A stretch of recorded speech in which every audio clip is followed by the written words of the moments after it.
And we would like to welcome the camera for the first time in PSR history, Brian Gould. Brian. Yes. You know the question of the day. Sell, buy, or hold? Well, I think you have to do something. You can't really buy because at this point they don't really have much to buy with. And I wouldn't sell. If I'm Ruben Amaro, you know, besides being a retired below average major league player, I'm also the guy who's not going to sell off all the pieces to my team, to a 5-time division champion team. Number one priority is sign Cole Hamels for one reason, and the reason is not this season, and it's not next season.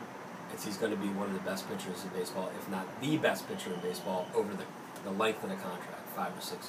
You know, who else are you going to get that's going to be at his caliber over 5 or 6 years? There's no one. So if you're going to invest in him, you have to invest in the rest of the team.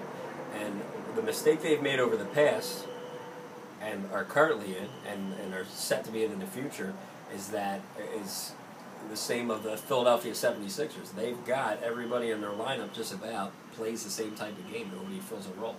And great championship teams, everybody's got a job. Right? And everybody can't do the same job.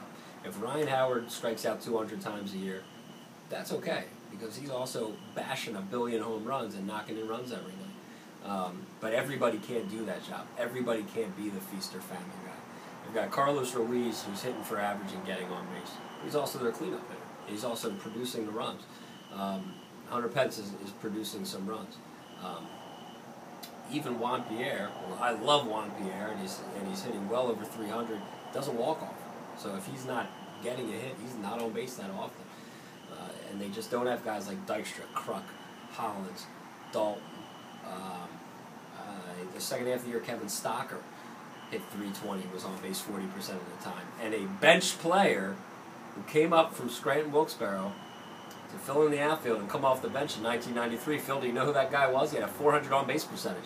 I believe it was none other than Ruben Amaro Jr. It was our very own fearless leader, Ruben Amaro Jr., who had a higher career on-base percentage, I believe, than Pat Gillick, but still can't figure out that he needs guys to get on base so they can get knocked in. If nobody's on base, you're at the mercy of a solo home run every game, and that doesn't add up to a lot of wins. Pitching wins championships, but I've never seen anybody win a game 0 to -1.